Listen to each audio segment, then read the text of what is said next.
Welcome back. তো কেমন আছো তোমরা? কি হয়েছিল 10 বছর আগে এটার কিন্তু পার্ট 13 নিয়ে চলে আইছি আমরা। ওয়েট গাইস, তার আগে তোমাদেরকে কিছু কথা বলেনি। আমি এতটাই অসুস্থ যে ভাই আমার বিছানায় থেকে ওঠার মতো ক্ষমতা নাই। বিছানায় পড়ে রয়েছি শুধু আমি না, আমার আম্মু ভাই অনেক বেশি অসুস্থ, তার জন্য কোনো রকম ভিডিও দিতে পারি না। আর এখন বর্তমানে আমার অবস্থা এতটাই খারাপ যে ভাই বলে বুঝাতে পারবো না। আমি একেবারে বিছানায় পড়ে আছি, জানি না কতদিন তোমাদের ভিতরে ভিডিও দিতে পারবো, জানি না কতদিন বাঁচবো। যতদিন বাঁচবো তোমাদের ভিতরে ভিডিও দিতে থাকবো। কোনো রকম বিয়ে শাদী বা রিলেশনশিপ এইসব কিছুর ভিতরে যাব না ভাই, তোমাদের ভিতরে ভিডিও দিয়ে তোমাদের সাথে জীবনটা পার করবো। আর তোমরা আমার ভয়েস শুনে বুঝতে পারছো আমার ভয়েস কতটা চেঞ্জ হয়েছে, আমার শরীরটা কতটা খারাপ ভাই। তো চলো বেশি কথা না বলে শুরু করা যাক। তখন সবাই বলে ওঠে শ্যামকে যে সবার প্রথমে কাগজটা তুই তুল। তখন শ্যাম কাগজটি তুলে, আর লেখা আছে ওইখানে যে সবার সামনে শ্যামকে ডান্স করতে হবে। শ্যাম তখন সবার সামনে একটা জাতামাতা ডান্স করে দেখাইলো, সবাই হাসতে লাগলো। এমন করে সবাই একে একে যার ভাগ্যে যেটা পড়ছে সে সেটা করে দেখাইছে। এরপরে অরু ও হাসানের তুলার পালা, সবাই মিলে হাসানকে তুলতে বলে। হাসান তুলে ওইখানে লেখা দেখতে পেল যে ভালোবাসার মানুষকে কিস করতে হবে।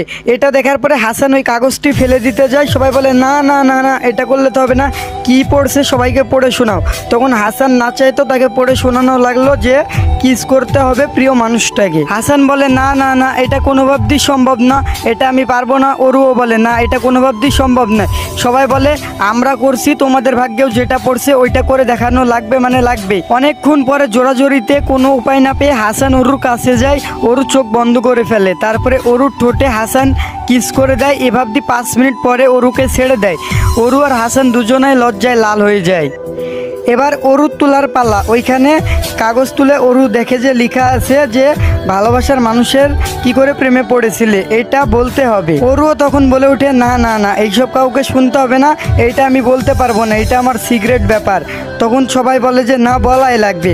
সবার জোরাজুরিতে অরুকেও বলা লাগলো। কিছুক্ষণ পরে ছাদের দরজায় কেউ একজন এসে বাড়িয়ে দিল। তখন অরুকে দরজাটা খুলে দিল, দেখতে পেল যে একটা মেয়ে এসে বলছে যে পাত্রীপক্ষ থেকে মানুষ আসছে, সবাইকে নিচে ডাকতেছে। তখন অরু বলল যাও তুমি নিচে চলে যাও, আমরা আসতেছি। অরু, হাসান ও অরু হাসানের বন্ধুরা সবাই মিলে নিচে নেমে আসে। অরু নিচে এসে দেখতে পেল তার আব্বু আম্মুকে। আম্মুর কাছে গিয়ে জড়িয়ে ধরে কান্না করে দিল।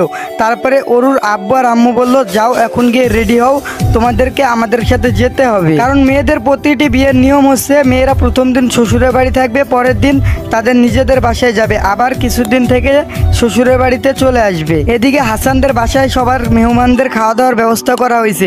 সবাই খাওয়া দাওয়া করে নেয় এবং হাসান আর অরু দুপুরের দিকে রওনা দেয় তাদের বাসায়। মাইক্রোর গাড়ির ভিতরে সবাই বলে উঠলো চলো আজকে আগে একটু ঘোরাঘুরি করব, তারপরে অরুর বাসায় যাব। কিছুটা ঘোরাঘুরি করে সবাই 4-5টা মাইক্রোতে ঘোরাঘুরি করে অরুদের বাসায় 3-4 ঘন্টা পরে জার্নি করে ফিরে। কিছুদিন পরে অরু ও হাসান চলে আসে তাদের বাসায় আবারও। হাসান একটা ভালো চাকরি করে। এভাবে সুন্দর হাসি খুশিতে কাটতে থাকে তাদের দিনগুলো। প্রায় 1 বছর হয়ে আসে। অরু ও হাসানের একটা ছেলে সন্তান হয়। এভাবেই কাটতে থাকে তাদের দিনগুলো। তো এটাই ছিল আমাদের গল্প শেষ পার্ট। তো সবাই ভালো থাকবেন, সুস্থ থাকবেন, আল্লাহ হাফেজ। দেখা হচ্ছে নেক্সট কোনো পরবর্তী নতুন গল্পতে।